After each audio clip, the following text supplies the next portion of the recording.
Thank you, first of all, to Sophie's, and especially Sophie for organizing this. I know it's a huge amount of effort, and I think it's a fantastic initiative. So thank you also for allowing me to be part of it.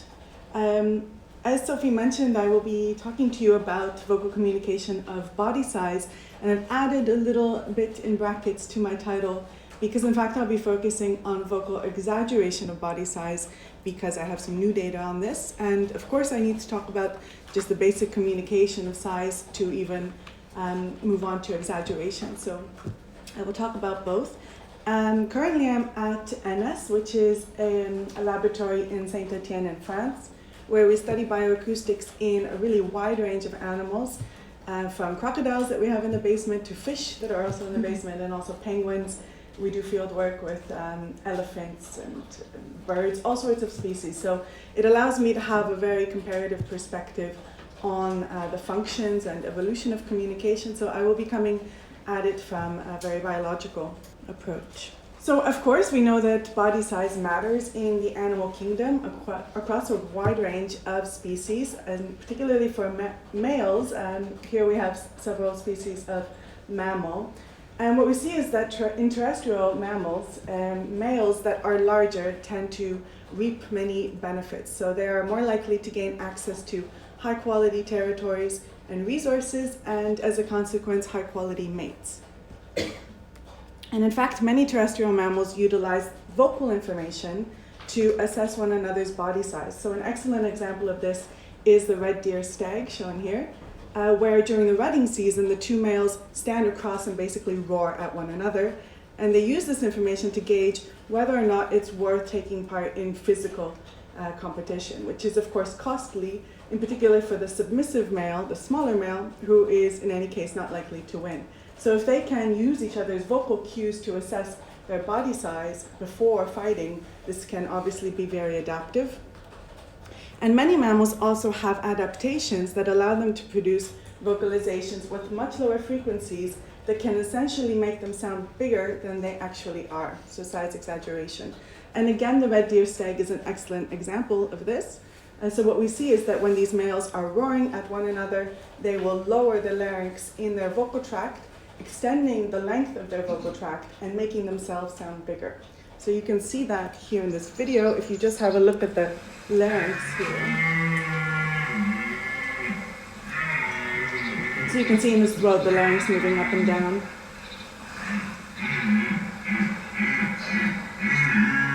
And also you see him rounding his lips, which also makes him sound larger. So humans are no exception. Body size matters in humans as well. Again, especially for males. So larger males are typically more physically dominant, but also more socially dominant. So they will have higher positions in social hierarchies and in political systems. They tend to earn more money, and they tend to have more mating success and more children, because there's a large body of literature showing that women prefer tall men. So the gist of this is that being tall for a man, even a human man, can be quite beneficial. So what if humans are able to fake our body size and other related cues like strength the way that red deer do? And of course we are very similar in our evolutionary systems to many other mammals, so why not? But the one thing that makes us quite different from other animals is that we possess this rare capacity to volitionally modulate our voices. So basically, I can consciously change the pitch and formants or other frequencies of my voice on demand. Other animals are not capable or very, very bad at doing this. It's up for debate. And of course, we do this all the time. I'm doing it right now. I'm changing my pitch to emphasize certain words, for example. We do this in emotion expression. We can do it in acting. As Sophie pointed out, there's incredible talent out there in terms of people being able to imitate the voice of another person, or beatboxing, and the things we can do with our pitch is incredible. And this is all under our volitional control. So the question is, do we do this outside of speech, singing, and acting? Do we use it to exploit biosocial traits such as body size? And I will talk about whether we do this in speech, but also nonverbal vocalizations at the end of my talk, things like yelling and roaring, screaming. And I think that I've made it clear that this could be very socially advantageous, in particular if we're able to effectively trick the way that other people perceive us by modulating our voice. So there is some research on this. In particular, these few citations that I've given looking at volitional control, so on demand, asking basically somebody to change, for example, their masculinity and femininity. However, it's a very young area of research. So the three research questions that I will talk about today is, first of all, looking at it from the producer's side, using acoustic analysis, we ask whether speakers modulate their voice frequencies to sound physically larger or smaller. From a perception side, because of course this wouldn't be relevant if we don't look at how it affects listeners, can listeners detect vocal modulation of body size, and how does this affect their ability to estimate size? So these are some brand new data that I was literally analyzing 2 days ago. And finally, shifting slightly to nonverbal vocalizations, do these sorts of roars and screams and cries also communicate biosocial information, and does it differ from speech? So before moving on to methods and results, a primer about that thankfully we've already heard about these two voice features. These are two voice features that are very important in terms of communicating body size in humans. So the first is voice pitch, or the fundamental frequency, which is related to the rate at which the vocal folds vibrate here in the larynx. And the second that you've also already heard about are formant frequencies. So these are resonances of the vocal tract that are produced by the filtering of the vocal tract as the sound travels from the larynx to the lips. And that affects, the formants affect our perception of timbre. Now in terms of body size, basic physics shows that longer vocal folds, all else equal, will produce a lower pitched voice. So you can see here in this spectrogram that the fundamental frequency is lower, and also what you have then is a more condensed harmonic structure, because each of these lines corresponds to an integer multiple of the fundamental. So if you have a low pitch, you will have this dense harmonic structure, and then here we have the higher pitched voice. And this is what the two voices sound like, and actually it's the same person. I've just used computer software to lower or raise his voice pitch so that everything else about his voice remains the same. A. So it's just a Canadian saying A. A. And then the high pitch. A. And independently of this, because actually pitch and formants are independent of one another, we also see that longer vocal tracts will produce deeper resonances. So again, same person. Here you see lower formant spacing, so it's these big dark bands of energy emphasis that are lower in this spectrogram than here and more closely spaced. And what that does is give this perception of a longer vocal tract or a shorter vocal tract. And this is what the sound quality sounds like. So here again, everything else is equal in the voice except for the formants. These are lower formants. So he sounds big. And this is him sounding quite small, 14 centimeters. So this is an interesting mystery in voice research. The fact is that although we have a very strong perceptual bias to associate low pitch and low formants with large body size, low pitch actually doesn't predict body size at a reliable rate within sexes. So that's just what this correlational graph is showing, that pitch explains only 2% of differences in body size across men, and in fact 0.5% across women. Whereas formant frequencies, they don't explain an incredible amount of variance, but they do explain up to 10 times more variance in body size within sexes than pitch. And this is due, without going into detail because we don't have time, basically to differences in anatomical constraints. So your vocal folds can grow independently of body size. In fact, it's mostly testosterone that determines their size, whereas the vocal tract is constrained by the size of your skull, which correlates very much with your body size. So for this reason, formants, due to anatomical constraints, are more reliable predictor of size. But like I said, listeners have very strong perceptual biases, and we associate anybody with a low-pitched voice or low formant voice as being physically larger, both between and within sexes, and it's an incredibly robust bias that's been replicated many, many, many times.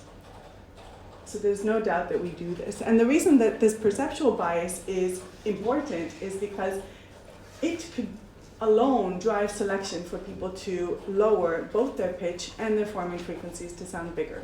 even if the pitch is not really a reliable predictor of size.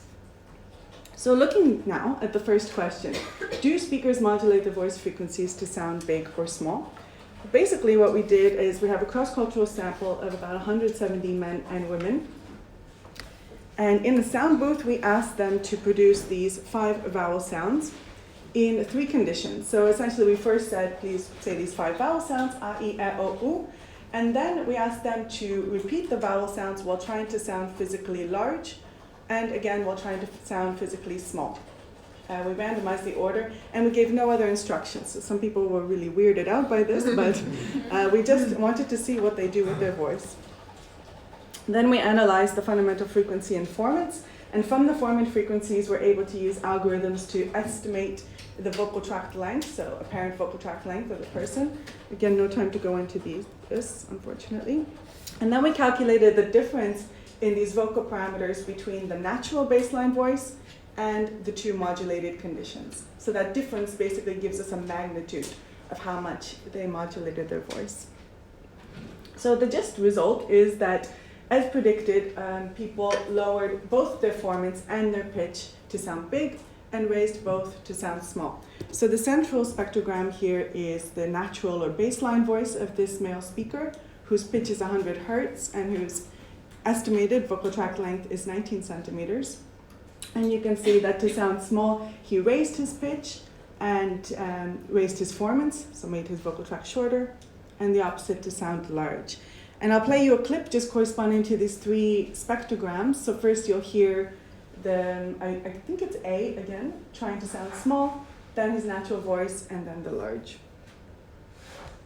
So in this case, So same speaker, and this is actual, not computer synthesized, but volitional modulation of voice. That's enough. So in fact, the magnitude of the voice manipulations was quite impressive. So with this tape, I'm sorry for putting a table in the top, but I've highlighted the 2 relevant cells. And what they show is that some men were able to increase their vocal tract length by up to 4 centimeters, which is very impressive for an average vocal tract length of about 17 centimeters, and increase their pitch by up to 3 times to sound small. So that's enough to put them in the pitch register of a child. And in fact, we found that men's vocal modulations were larger in magnitude than women's. So we found consistent sex differences across all the cultures, but no cross-cultural differences. So the results were, in fact, very, very similar in Cuba, Canada, and Poland, suggesting that at least in these countries, these sorts of biases and stereotypes that we have about what it means to sound big or small are the same.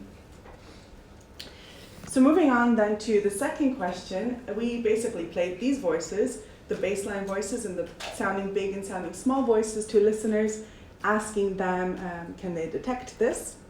And asking them to estimate body size. So these were online experiments, and these are the new data that I'll show you, just very preliminary results. In the first task, participants were asked to estimate the actual height of the speaker, and then they were played the exact same voices in the second task, and they were asked to decide whether the person is basically faking their voice or not. So this is what the interface of the first experiment looked like. It was a sliding bar. The center of the slider corresponded to the average height for that sex in our sample, plus minus 3 standard deviations, so that people aren't going into unhuman ranges, basically.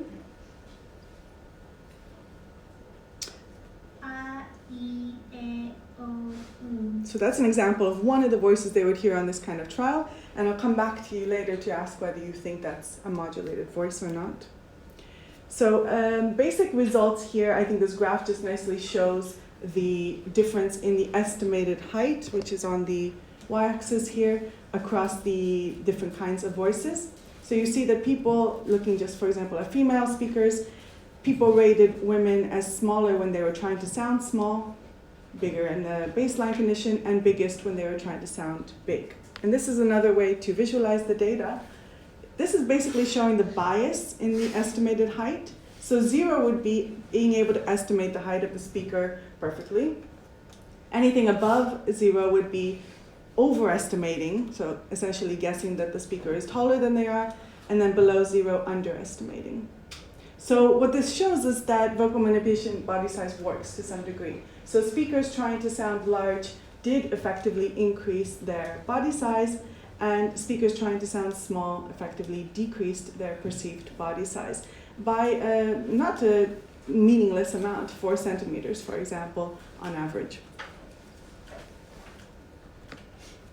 So in the second task, these participants would hear the exact same set of voices in a randomized order, and simply were asked in the 3 alternative forced choice task, is this person trying to sound small?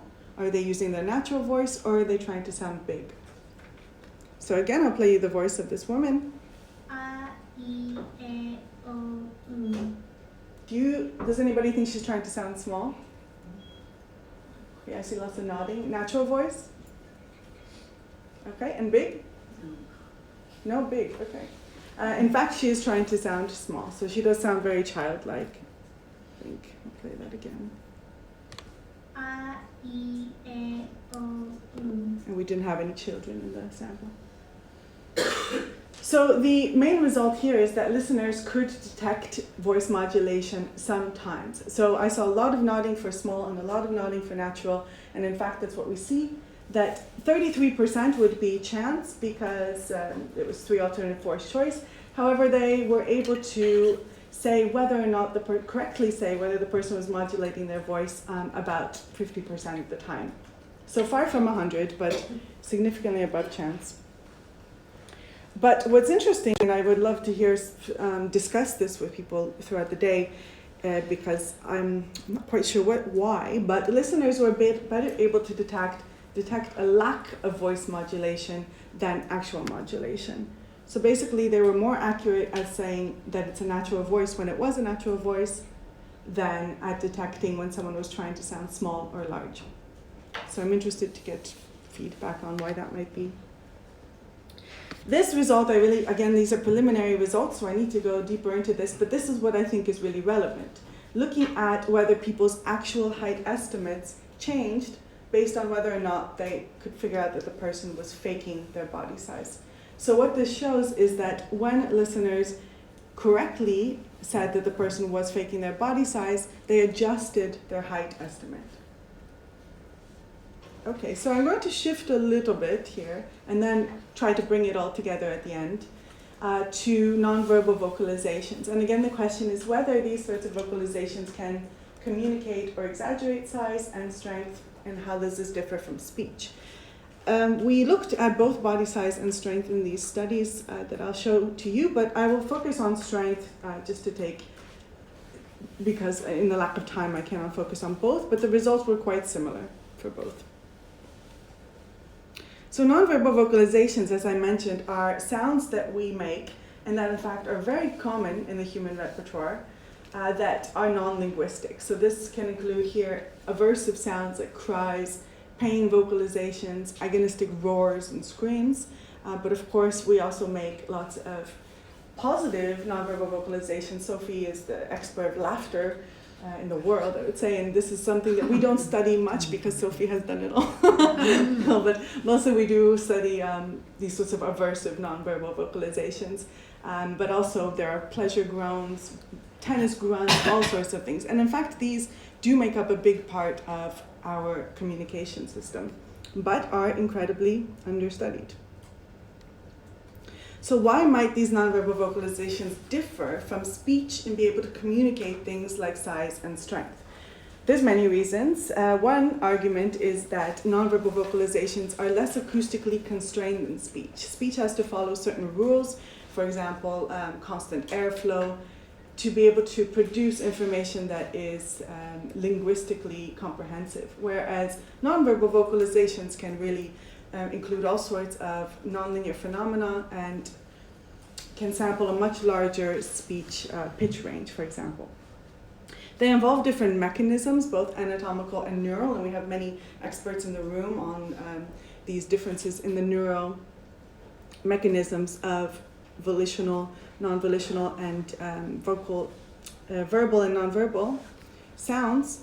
They're largely homologous to the calls of other mammals, arguably more so than speech. So what I mean by this is that we produce sounds that are very similar to what lots of other mammals produce, like the growls that we produce or the whines can sometimes be difficult to differentiate from those of other animals. But from a theoretical perspective, the most important point here is that the form, and what I mean by form is the structure, the acoustic structure of many nonverbal vocalizations has been shaped by selection to influence listeners for the benefit of the vocalizer. So that basically, many of these nonverbal vocalizations have evolved to function to manipulate listeners. A perfect example of this is a baby's cry. And I think anybody in this room who has heard a baby will agree with me that the characteristics of the baby's cry are incredibly aversive. And that's why they evolved to be aversive. In fact, that's the form-function relationship that I'm trying to explain. So they're aversive because they are designed by selection to exploit human audition so that we can motivate listeners to stop the signal. That is their function. So I will play to you two babies' cries, and just from listening, you can also look at the spectrogram and probably gauge this, which we really want to test. But listening to the two cries, I'd like you to tell me which one is more distressing. So one was recorded in a bath, so the baby is, not really happy, but he's not in pain, and the other during a vaccine.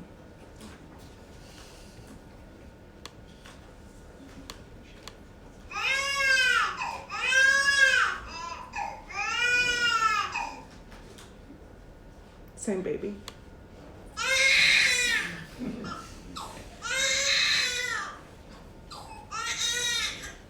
So who thinks the first was the vaccine?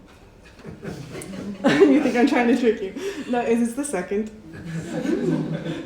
So there are many different acoustic differences here, but one of the clear ones that you can see is the presence of this very harshness, this harsh sound, which are nonlinear phenomena. In this case, we see a lot of deterministic chaos. So when pain increases, we in fact see more of this. And right now we're analyzing the vocalizations of women giving birth, which are incredibly difficult to listen to.